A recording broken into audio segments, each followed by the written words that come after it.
Welcome to the Meria Heller Show, on the net since 2000 and still going strong. If you feel like you're not getting the real news, if you feel like you're not connected spiritually, you have found your home.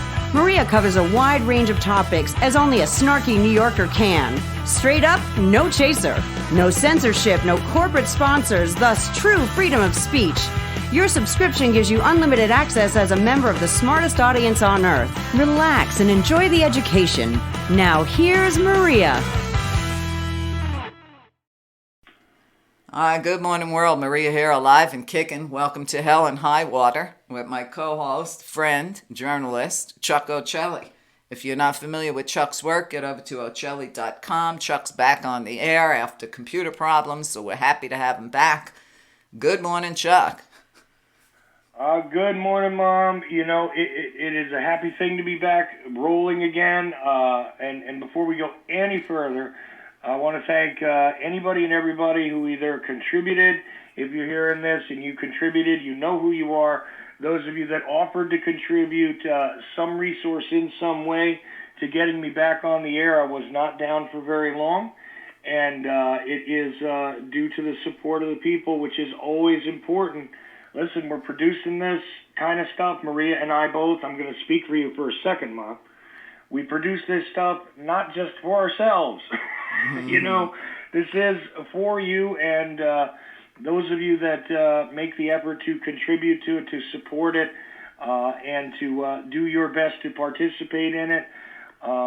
You know, often I say I'm upset that some people are taking advantage and not contributing, but those of you that do, you got to understand that you are super, super important. You know, people that offer to even, you know, give whatever it is they had in their home because that's what they could do, because they had a computer that was sitting there that wasn't working. Of course, the continued support that we have both from Patricia and her husband as well, right? This is the thing. Everybody's important. Every little bit counts. And I just wanted to say thanks before we do anything else, Mom. Well, that's great. And I absolutely say thank you. I say thank you to my fans pretty much every day for supporting the show. You know, people out there, you know, listen, everybody's trying to hustle just to survive. Unless, of course, you know, you're super rich. And they say, well, I don't have time to do this. I don't have time to do what you're doing. But they have to understand, by supporting people that do, like us, they are doing something. And we appreciate it, because without their support, you and I wouldn't be able to do what we do. Because as I constantly tell my audience, you know, we're in this with you. Listen, last month I got the highest electric bill I ever got in my life. I almost fell over. And I was like, what the hell? And then I get a notice the same day that the electric company here wants a permanent rate increase. It's already like 50% higher than it was 2 years ago. And then you look at arguing over minimum wage, which is the same now as it was in 2010. And you look at the facts across the nation where, you know, people earning minimum wage can't afford to pay rent. And yet they tell us what a great economy this is. Yeah, it's a great economy if you're at the top, you know, blood sucking out of the rest of us. And, you know, here it is, we're coming close, you know, I don't know about you, but I pay quarterly taxes. And I'm like, okay, I got to come up with, you know, several $100s for quarterly taxes. But where's the income? And I resent the fact that major corporations pay no taxes. As far as I'm concerned, the President of the United States doesn't pay taxes. And the rich always find loopholes around it, and we keep giving them more of our money for illegal wars and all kinds of nefarious deeds around the planet. You know, I'm looking at Puerto Rico this morning. I mean, how much more bad luck can Puerto Rico possibly get? They're still waiting for relief from 2 years ago when Hurricane Meria went through, and now they've got nothing but, you know, constant earthquakes destroying the island. And this administration is still refusing to help them. You know, you look at Puerto Rico, you look at, you know, the volcano blowing in the Philippines. You know, they say there's going to be millions of people that are going to have to flee, and probably permanently. The lava flow this morning is actually in the Galapagos Islands from it. You know, look at the storms that just went through the United States. Look at the fires in Australia and the fires in Africa that nobody's talking about, which are just as intense as what's going on in Australia. But again, remember, Africa is the dark continent, tongue-in-cheek, so nobody cares. And I got a report this morning, the oceans are the warmest they've ever been, so a lot of sea life is dying. And it just looks like, I have to say, what humans are putting out, the earth is responding to. And where are all these people supposed to go? Well, where are the people supposed to go? There's no, at this time, we can't go to Mars, okay? There's no other option. Right. So we are literally on, and this is the interesting thing to me, is we are literally on a boat together in the sea which is known as the universe. And unfortunately, you have people that think it's okay to set parts of the deck on fire in order to warm themselves. I don't understand it. I really don't. It's happening everywhere at every time. And I want to go back to Puerto Rico because a lot of people don't realize, yes, there was a lot of money that was allocated for relief from Hurricane Meria. I know everybody forgets that maybe there was a hurricane that has the same name as you, but that went through there, tore that place apart. And it's still being withheld. Yeah, it was allocated, it's supposedly spent, but it hasn't gotten to where it needs to get to.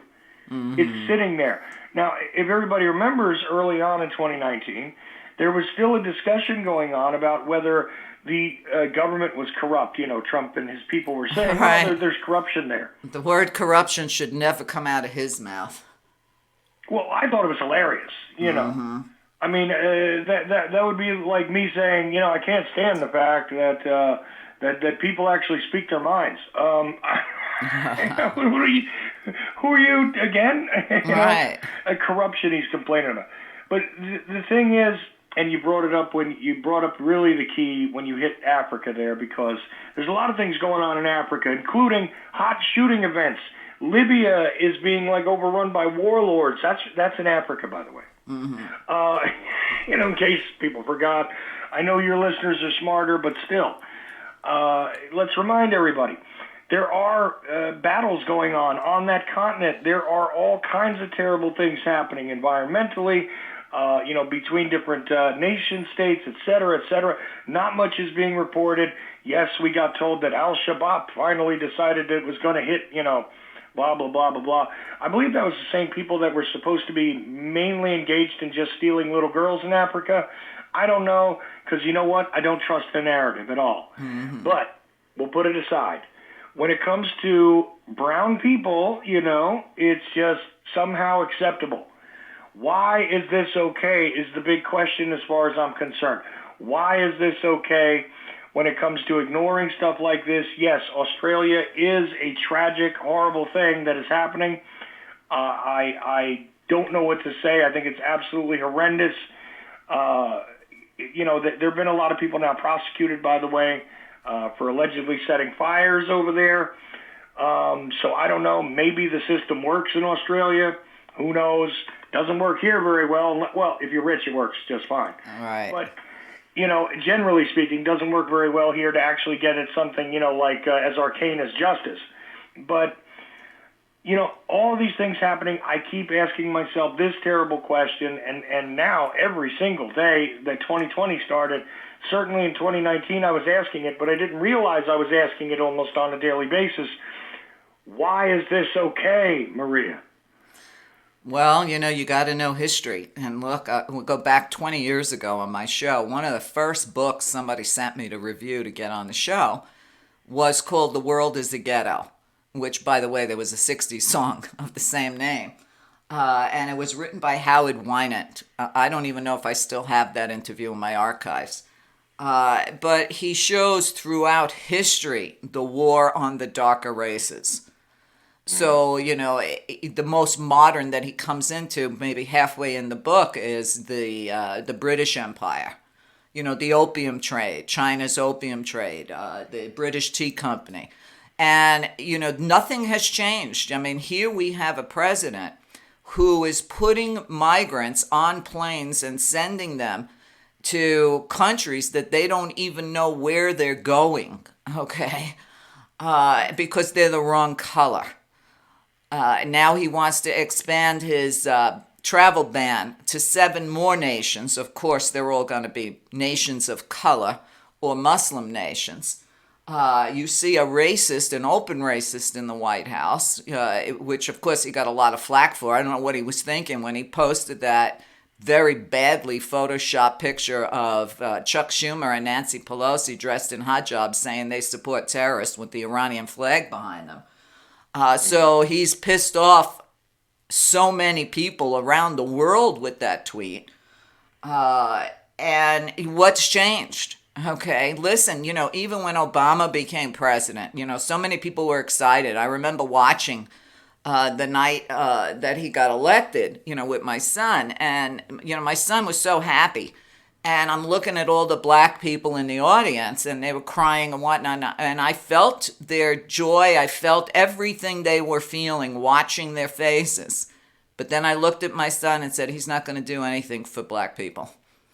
And that turned out to be the case. People don't understand, you could look at Jimmy Carter, when Jimmy Carter was elected, it was he was a good president. He had possibility for sure. But right after he got elected, they said, guess what? The CFR, Council on Foreign Relations, is going to pick your cabinet. So his hands were tied.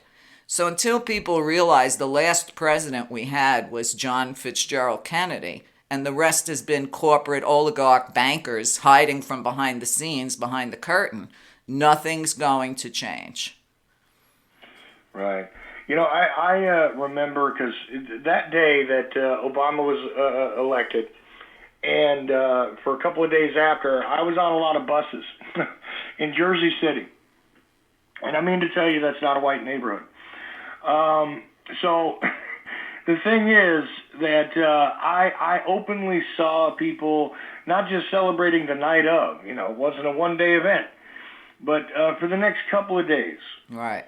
There were people that were just, standing up out loud in a crowd. Right. They were euphoric. What's that? They were euphoric. They really thought this is our time. Yeah, I mean, and just saying, look, this is now a change. This is real, Right. And I got to tell you that sadly, I mean, I didn't say it much because who wants to take that away from somebody, even if you can. Right. But watching it, I did say a couple of times openly, but all the time I was thinking to myself, a new face has been placed on the same boss. Mm-hmm. And, and that's it. And realistically, strategically thinking about it, I was saying to myself, this is actually an even crueler deception than not openly allowing people of color to participate really in decision-making because they're being suckered by Right. this situation and being given the hope that Right. they have a chance to participate. And that is unfortunately what this guy's going to do. I hope I'm wrong, but and you know what? I was right. Right. I mean, I'm not saying everything he did was horrific because he did do a few progressive things, but you also have to remember the GOP openly said from the get-go of Obama's administration, they were told to vote against anything he wanted to do. So he was a black Jimmy Carter. Yeah, exactly. That's exactly what happened is that, most of what he could have gotten accomplished, he didn't. And at the same time, we also know that there was no way that anybody who steps into that office, because they're not really elected anyway. But it's all right. We knew this. We know this. We know that this is the way it's going to be, and it's not going to change until it does. Right. I know that sounds like I'm trying to give you a little bit of psychobabble so that I'm not wrong about what I'm saying, but that's not why I'm saying it.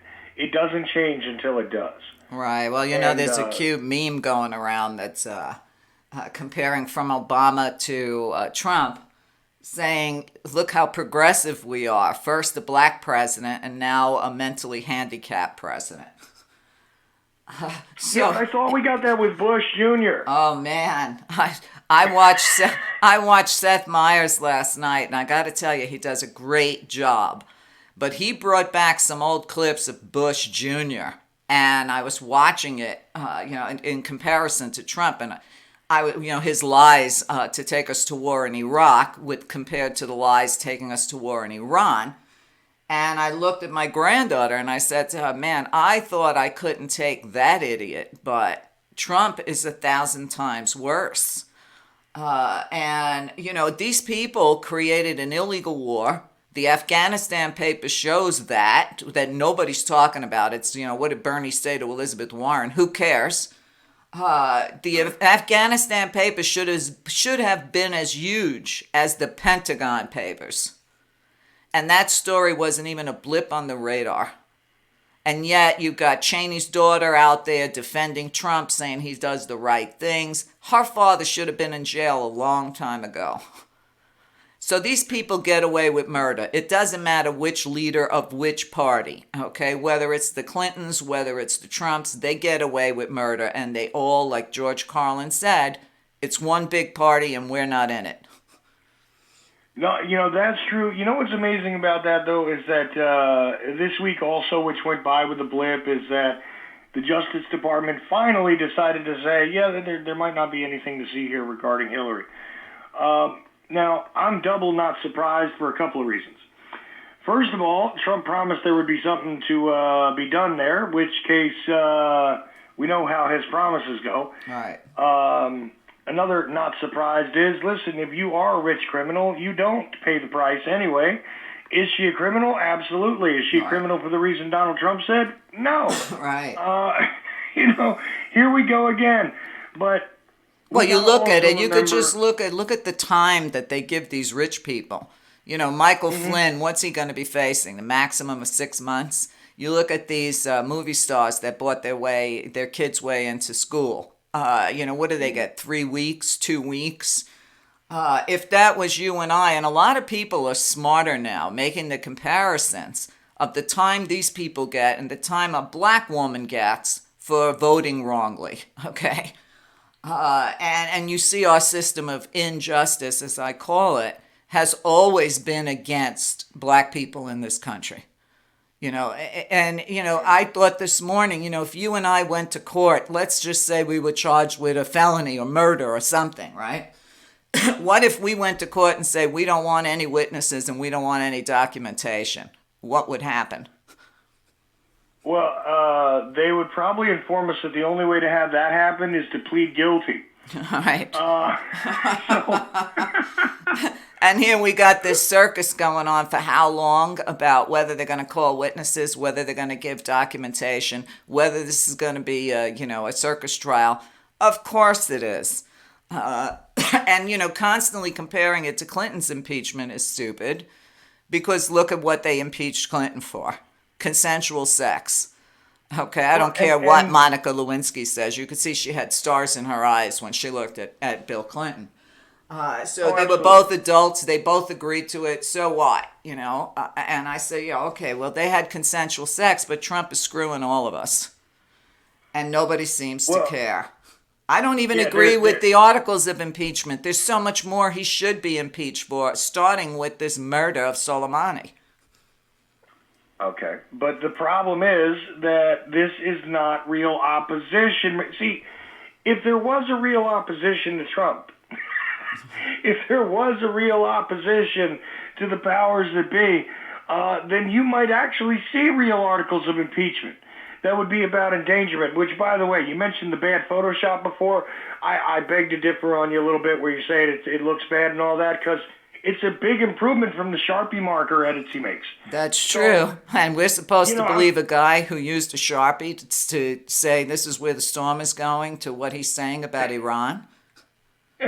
Or that windmills cause cancer? I didn't even know that windmills still exist. So I guess he doesn't understand the difference between a wind turbine and a windmill. But the more he talks, and let's not forget, cancer's on the decrease because of Trump. I don't understand how people can't see this guy is totally off his gourd. No, I listen, I don't get it either. Now, here's the funny thing about that whole, well, maybe the president knew intelligence that, well, here's who else didn't know intelligence that would have indicated that there would have been 4 embassies or 1 embassy under threat. Problem is that nobody from the State Department, nobody from any of those embassies can account for any sort of threat level being raised. Now, Maria, in a practical sense, Right. okay, if there is a threat against a U.S. installation or even a corporate installation somewhere, you got to be kidding me. The people there, whether they're the janitor or the CEO or the ambassador or the consulate, it doesn't matter.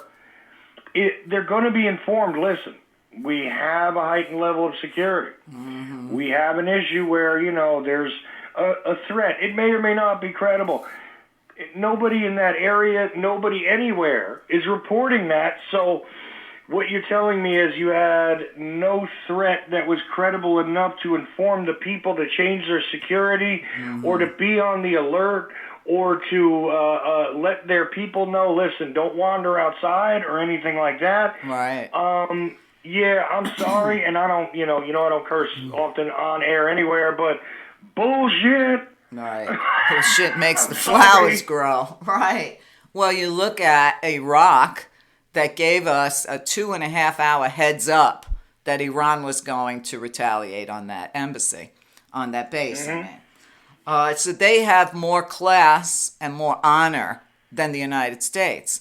But people in the United States still want to believe the myth that we're so great and we do so many good things around the world, which has never been true. All right. I mean, in the interesting history, I'll tell you one thing that's frustrating for me is that finally, and this is a change for the MSM. You ready, Maria? I know this is bad to do, but I got to give a little credit to the MSM across the board. Okay. They actually started telling people the thing that you and I always tell them about Iran. They're just putting it in the wrong context. Hey, remember Mohammad Mossadegh? Well, you guys are finally mentioning that? Right. From what, 1956? This is what they're first throwing up? But finally it's good to acknowledge that, the U.S. does have kind of a checkered history in Iran because of this. They never mentioned that. In all of these years of they are a state sponsor of terrorism, they are our enemy, they chant death to America, blah, blah, blah, blah, blah, blah, blah. All of that, all these years, since the hostage crisis, which I remember well. I was a kid, and that was like my introduction. I would have never heard of Iran as a little kid, except for it is day whatever of the hostage crisis. Right. Well, let's not forget it was Bush Sr. that wanted to make sure Reagan got in, that made sure that they screwed over Jimmy Carter by talking to the Iranians and telling them to hold on to those hostages until after the election. Oh, yeah, but they never mentioned how that got started, you see, which has to do with the overthrowing of what? The Shah of Iran and the fact that, this guy escaped justice. They wanted him back. He was here getting cancer treatments in America. Here we go with Jimmy Carter maybe not doing the right thing necessarily or not being allowed to. But here it goes. The reason why that embassy was overrun and all that stuff is because of America's influence and interference in their business. The Shah of Iran was a Western-trained individual, Western-educated, Western-trained, CIA-connected, or CIA asset directly, your choice. And he winds up ruling the country with, guess what? A CIA-trained death squad, basically, secret police called the Savak. All right, these people disappeared. Anybody who dissented and all that, and eventually the people got sick of it, rose up, and threw out the son just like they got rid of the father years before, because people forget, we helped to reinstall the Shah, who was the son of the former Shah, and Shah, by the way, means king. So let's remember, king is king. So we put back in the king after they elected a secular leader, because Mohammad Mossadegh, I know it's a scary name to some people, he was a secular leader. We reinstalled the regime that brought him the most brutal secret police force they'd ever seen, and one of the most brutal ever anywhere. Okay? And, gee, I wonder why they might overrun an embassy when we support, protect, install leadership, when we interfere with their lives, when we send them people who brutally oppress them. I wonder why it is they might overthrow our embassy and not kill our hostages outright, but hold them and say, we demand that you send back this man so he can face justice. We demand you get the hell out of our business. Mm-hmm. Everybody forgets that part. They were the terrorists who took our hostages. Right. No, they were desperate people who took the only course of action that they could imagine to remedy the situation. So, when we look back and we try to look at that history, which the MSM is not acknowledging all what I just said. Right, of course not. But they are finally acknowledging that the U.S. might have had something to do. Well, don't you think with that removing a secular leader? I'm sorry. Go ahead. You think that our actions in Iran right now, where now we've increased the protests there, then you got the president of the United States who tells the Iranian people to revolt. Now, if the president of another country spoke to the United States people and told us to revolt, would people think that's normal? They would consider that an act, especially an act of state-sponsored terrorism, an attempt to inspire an insurrection. We have laws, actually, for this. Mm-hmm. We do have actual legitimate laws about that kind of thing.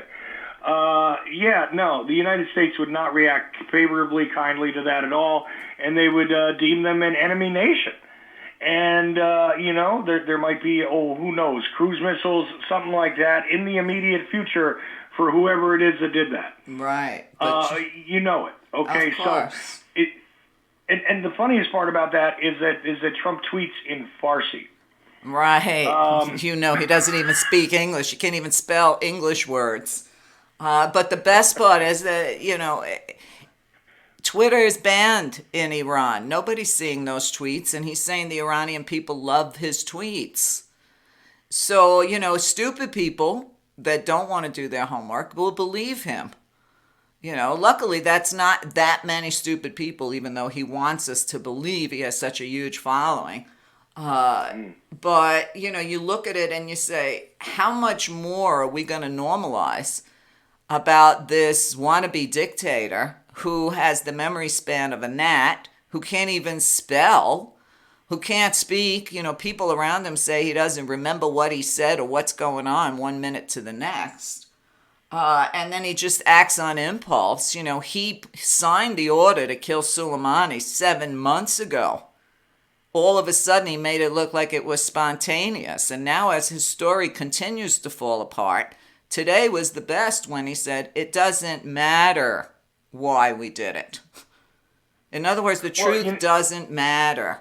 Proof, evidence doesn't matter. See, but on that point, he is absolutely correct. You see, this is the thing, is that, the devil doesn't just give you a string of lies, right? He's got to mix some truth in. And it is true. It doesn't matter, Meria. Does it? No, because it wouldn't matter, though. But would it matter if somebody decided to do that to him? Would it matter? Then it would matter, of course. But again, here we go, right? And also, just a note to the listener. You're hearing about the protests in the street of Iran. Don't trust it. I don't. Here's the thing. They went from, they were screaming death to America. Now, the same footage, I kid you not, go look at it. The same footage is now, they're actually screaming death to the supreme leader at one point. Mm-hmm. And now they're saying, what is the latest thing? Death to the Republican Guard. I'm not buying it. I'm not buying that they have these constant protests in the street. I'm not buying that these people are accurately describing what's being said. I'm not buying that they are accurately describing what the purpose for the protests are, even if they are actually constant in the street. Be very, very mindful that you are being fed footage and then having a description given to you by people who are reading from a script. They who are speaking know nothing of what it is you are viewing, and really, most likely, know nothing of the circumstances over there, in fact.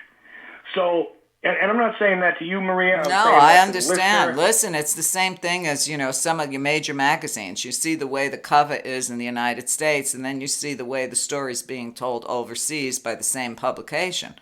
It's always totally different. It's for whatever mind control they want the people of that particular country to have. And it's all mind control. Listen, I'm 100% convinced at this point that social media is nothing more than mind control.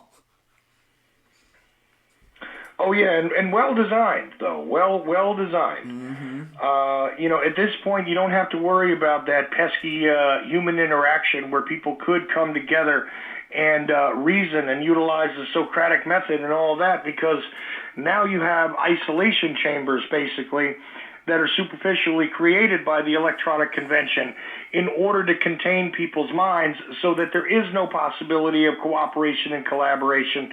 And you can be force-fed things that the algorithms describe as exactly what it is, will continue to reinforce the already existing condition or control. And go ahead, rewind what I just said if you want. If you're listen, listening to it's a podcast. just like I say. It's like, every day, and I have to tell you this. Facebook is the worst, okay? In the morning, I check 3 or 4 social media. Snapchat, because that's where I talk to my kids. So there's no news and crap there. But I look at Instagram, I look at Twitter, and then I go to Facebook. And they might as well be in 3 different worlds. Because Facebook is all about, here's the Pavlov's bell. Here's the issue you guys are going to drive yourselves crazy with today. And then I watch the insanity play out. Maybe it's a good thing that you don't have that kind of space on Instagram or on Twitter. I don't know. But people have gone from, using it, to show their dinners or talk about life. And a lot of people say, I would quit, but all my friends are here. And they get downtrodden because they said there's nowhere else to do that. Well, back in the day, it was called the telephone. If you want to go, progress through technology, it's called email. But today, people don't even want to talk on their phones. It's all about texting. And I don't know about you, but sometimes I pick up the phone and people are like, oh, I didn't expect you to answer. Then why are you calling? Okay. So, you know what I mean? Well, then why are you calling? If you didn't expect me to answer, I didn't even want to answer it in the first place. But we've become more isolated from the very things they said were going to bring us together. Right. You see, I refuse to carry a cell phone, and it has been that way for some years now. I won't, and I know about them. The only social media that I check that I have in common with you there is Twitter on a daily basis. And it is precisely because people don't have a lot of space to play with. And, you have to get to the point. Right. Or not. Right. Well, I did sneak back onto Twitter. So I do comment on every post that Trump puts up, and my comment is always the same. No matter what he's blubbering and blasting and lying about, I just type resign. And the good thing with Twitter is they saved the word for you. So as soon as I type RE, the rest of the word shows up. So I don't even have to waste time on that. So at least I have a little outlet to let him know how I feel. But I'll tell you what, after he posted that picture of Pelosi and Schumer, Twitter tore him to shreds. I mean, everything this guy thinks is going to get him accolades ends up making it worse for him. So that's just how stupid he is. But remember, he has no advisors. There's no adults in the room. I don't know that I would consider the people he's had there before adults in the room. But there's no control over him. So he's kind of like Dr. Strangelove, I don't know if you ever saw that old movie. I think Peter Sellers was in it. But that's what we have in the White House, and people seem to be okay with it. Anyway, Chuck, let's take a short break. Chuck and I will be back soon. Stay with us. We change the world one person at a time.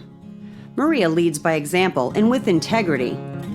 Come join the family at the Meria Heller Show. You are not alone, and there are many people just like you searching for answers to life's questions.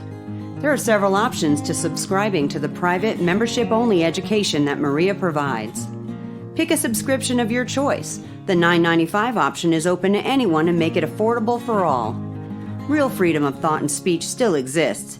It's at meria.net. That's MERIA.net. Welcome back to Hell and High Water with my friend, my son, my compatriot in arms, Chuck Ochelli. Get over to Ochelli.com. Support his show, support my show, support the very few shows that are left with actual thinking people who are in the midst of all this insanity with you. Neither one of us is super rich or reading off a script. We're people that actually have done and still do the homework. And care about everything going on this planet the same way you do. For me, I have to tell you, Chuck, when I look at the world, I think back about, I want to say the 1980s.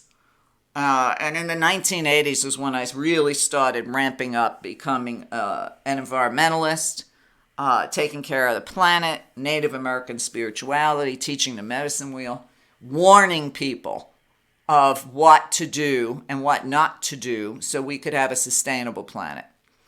And I'm not saying that all the events going on the planet are natural either, okay? You either have some crazy people setting fires, could be weather manipulation, it could be so many different things. But the bottom line is the planet is reflecting back to us what we are doing and putting out. And people are saying, we don't have time. Listen, I talked to people on my show 10 years ago that said we were already beyond the tipping point to save the environment. And yet we have leaders all around the world that are still arguing over it. They think the way to save the environment is carbon tax. It's just crazy. And there is no planet B. Yeah, there's no real World Bank, if you will. So I don't know where it is we're sending those carbon credits to, except, to perpetuate the existing system, which has brought us to this point to begin with. And I wouldn't object to a carbon credit if you could show me that, there was a way to make that make sense. But there isn't. At this point you have, and it's volunteer, just like, with the power company, power companies across the country now, demanding rate increases and everything else. They're also putting out an option now. If you'd like to help neutralize your carbon, give us another $5 a month.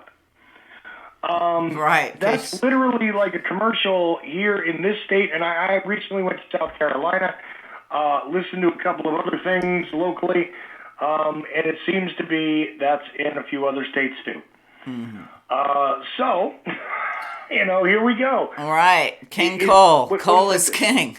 How much more can we rip out of the ocean? And let's not forget, since Trump took office, he's killed over 80 environmental regulations. It's interesting that, all these people he put in charge of all these departments, all they did was go in and implode it. That's all they did. They went in and destroyed it. And now he wants to deregulate all the environmental rules for building without taking the environment or our safety or anything else into consideration. And maybe it's because he's old and he doesn't care because he'll be dead. Maybe, to me it doesn't look obvious that he loves his children, his wife, or I don't think he has, his grandchildren too. Obviously he doesn't care about their future. It's kind of like chemtrails. People say to me, they're destroying the earth, they're spraying the skies. Don't these people think they're affected by it too? And the only answer I've come up with is maybe they have some kind of remedy for themselves. Maybe they have some kind of cure for the diseases that they're creating for themselves. I went out this morning. They were spraying like nobody's business. My first impulse was to start filming it. My second impulse was, why bother? No one cares. Yeah. That's the interesting thing, too, because the other night I was working on some stuff, and occasionally what I do is I go and I scrape the internet really quickly, not just YouTube, but a couple of different places to see if there's, something I can put on video and audio to keep in the background while I'm doing my work. And it was late at night, and what I found is the last, 25 minutes of a movie called They Live. Oh, yeah. And I know you know what movie that is. Oh, yeah, David Icke has compared that movie to us for years. Right, well, The thing is, it's not it's not a well written movie. The No, it's acting is bad. The crappily action done. is even cheesy. Right. Gotta tell you, but the interesting subplot. Now everybody knows. If everybody goes, oh, I know they live. That's where everything is hidden in plain sight, and you're actually being brainwashed by a signal that's keeping you from seeing the real message behind everything. Yes, all that's true. You know what the subplot is that everybody who seems to analyze that movie nowadays forgot? What? The collaborators who are working with the aliens, why are they doing it, and why are they doing the things they're doing to the planet comes up in that movie. They're getting it ready for them. Right. They're turning this environment into their environment, right? Mm-hmm. Now, I'm not David Icke, but I will tell you that that's the only thing that makes sense. Well, and that was part of the subplot. Right. Well, he's written a lot about the reptilians and how they need a radioactive environment to live. And you could be right, and the movie could be right, that they want to make this planet, which is on its way to being radioactive, where they can exist. In full view, not like the Queen, okay? Not like the Queen who exists in full view and everybody ignores it. And yet you can see the media. Here we're on the verge of World War III. And I was at the gym, I'm watching the news. No matter what channel, from CNN, MSNBC, Fox, all they're talking about is Harry and Meghan and the Queen. I was like in a state of listen. I was like in a state of shock. Number one, I never gave two craps about the royal family, even when I was young. I don't understand that in this day and age, you have kings and queens, and they live off the taxpayers. And to me, this whole what are they calling it, Megxit, which is, the ridiculousness is off the charts. My first thought was he wants to get his wife out of there before she ends up like his mother. Yeah, absolutely. And I also saw comparisons between the way, Kate was being covered versus Meghan. And, right. Yeah, I saw all that. And I got to tell you, I hearken back to actually the original thing that put Diana on the world stage, which, again, when I was a kid, the royal wedding, right? Right, fairy tale. Broadcast live. Right, big fairy tale. All right, big fairy tale wedding. Mm-hmm. Okay.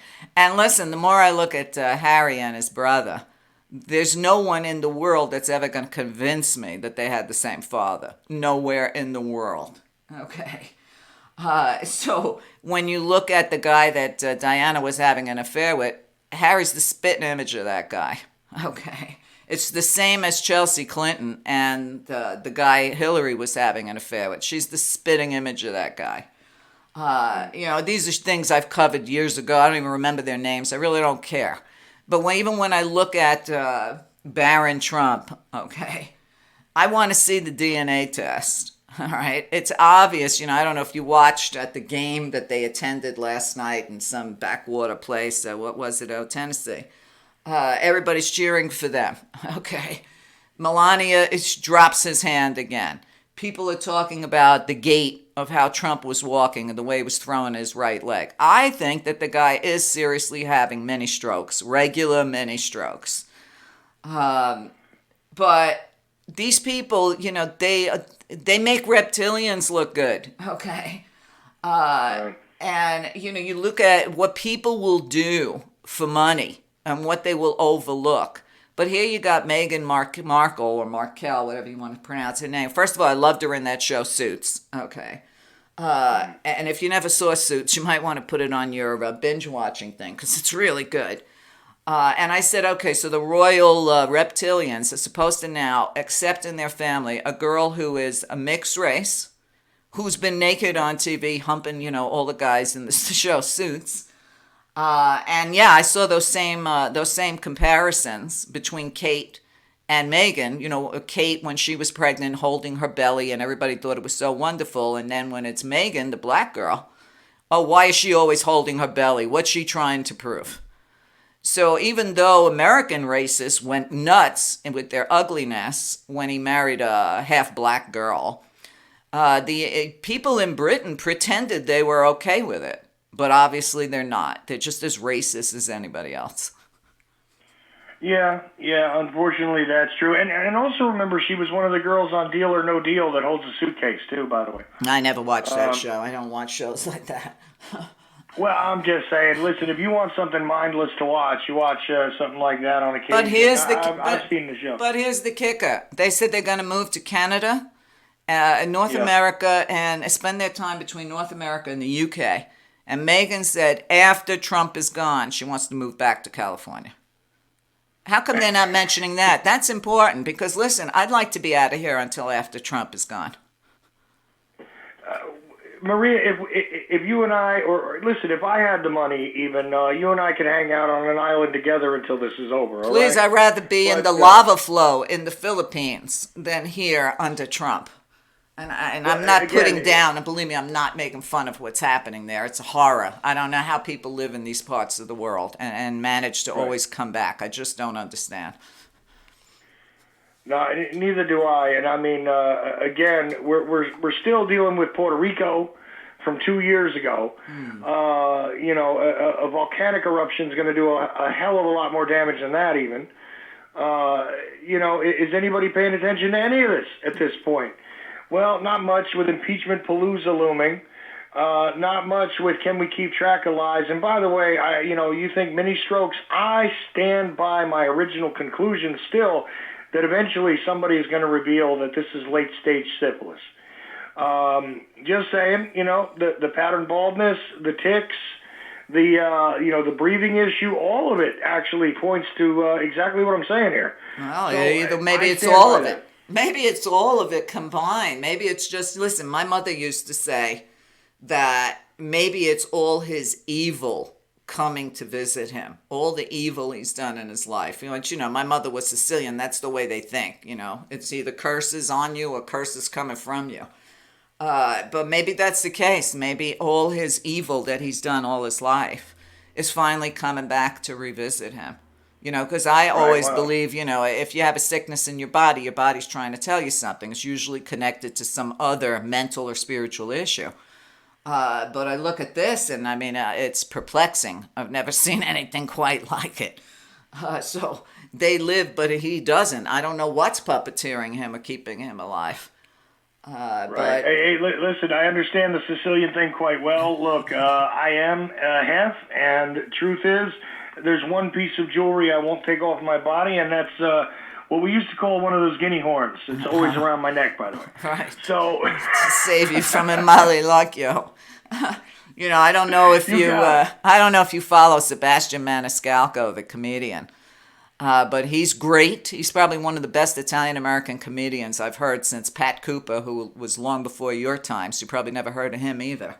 But he does a skit on... I know Pat Cooper. Right. I do know Pat Cooper. Well, Maniscalco is even better than him.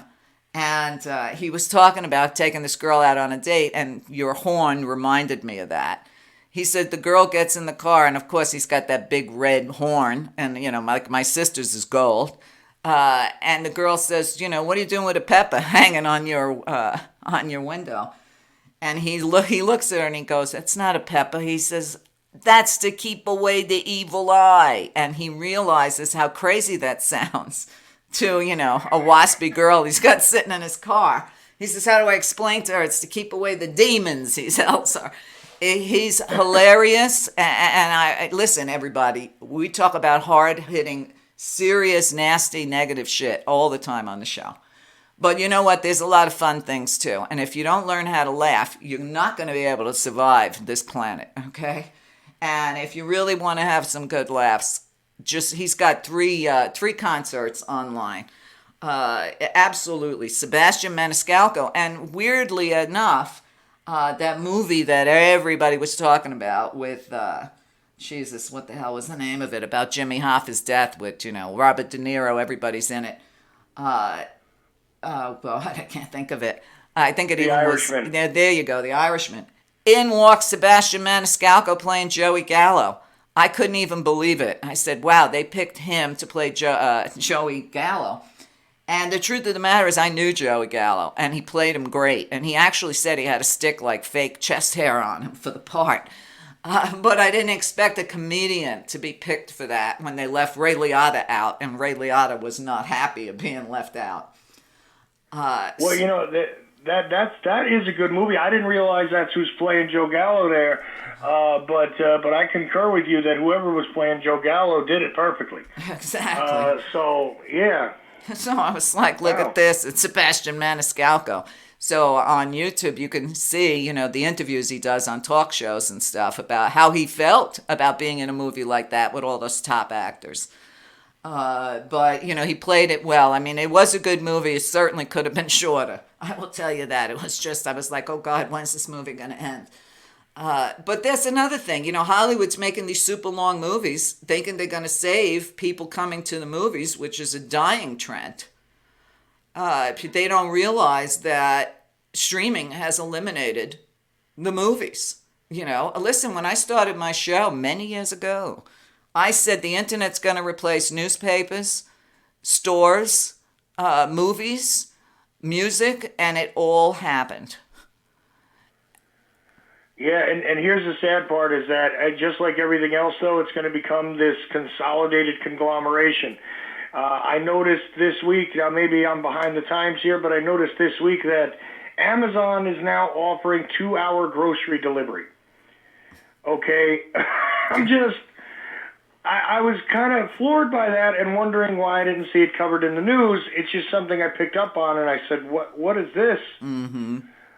Amazon is going, so the place that starts and then CDs, and really seemed to be almost a laughable, Well, I think more laughable than that is that Walmart's going to start doing medical treatments and medical physicals and stuff. Walmart. I wouldn't even trust anything that would ever come out of that store, let alone put my health in their hands. But with Amazon, I got vegetables coming out of there. I would never eat there. I told my son, don't ever buy any food at Walmart. I don't shop Walmart, but listen, a lot of people are up against it and they can't afford to shop anywhere else. I said, but remember, they're the filthiest country on earth, and what they call organic is not. Okay. But last year, I think it was last year, but I'm sure if you Google it, you'll get to see. South Park did several episodes on Amazon. They should have gotten an Emmy for those shows. What Amazon does to their towns, how Amazon controls everything, the town that rushes Amazon out. I was surprised that South Park got away with it as long as they did.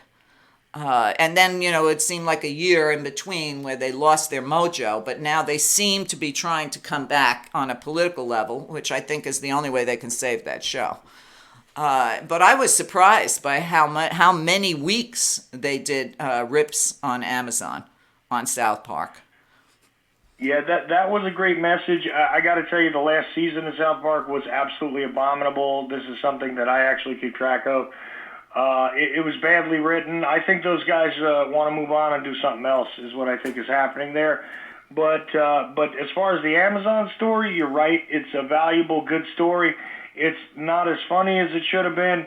It's missing a lot of elements, but the idea that they have the mind control alien reminiscent of the original Star Trek pilot showing up as Jeff Bezos, by the way, that's hilarious to me. I don't think the rest of the country really got it. I mean, I'm sure you got it, but it was a little bit above the intellect of most of their viewers, I think. But here's the thing. We're now in 2020.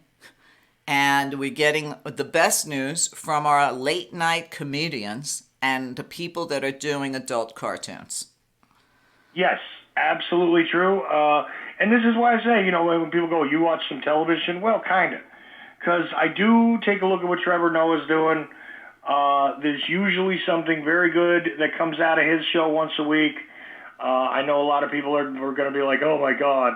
But I like no, him. It's actually clever, and there's a lot of things buried in there. Well, he covers a lot of real. He covers a lot of truth, like real news, where it's not funny, and that's what I like about him. He'll take on real issues.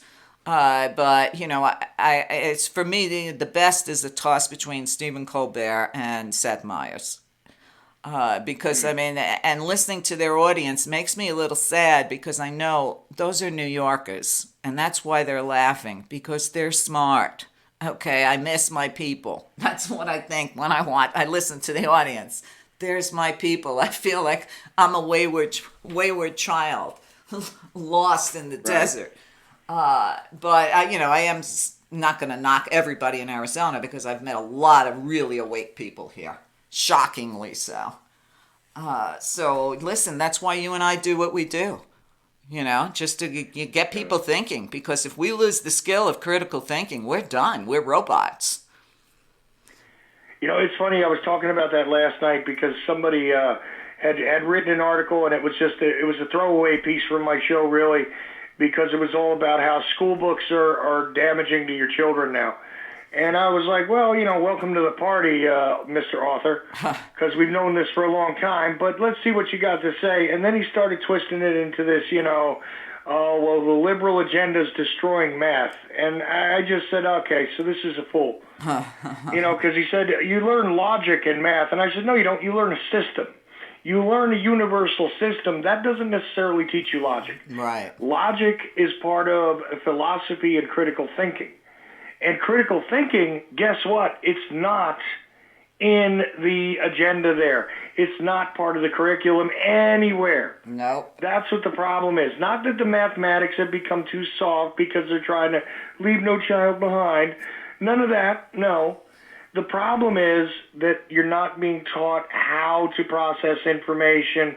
It's just recitation and being uniformly available to collaborate on a limited level without the courtesy of logic. Mm-hmm. And that's what the problem is. Absolutely. Yes, logic is missing, but it's not supposed to be in the math book. Right. It's supposed to be its own thing that comes together when we teach critical thought. Right. That's gone. Well, that, along with civics and civility. Sorry, absolutely. Well, listen, I've done so many shows with Richard Grove on critical thinking, and my audience can just go tap into the archives. I think every show I have with Richard is great.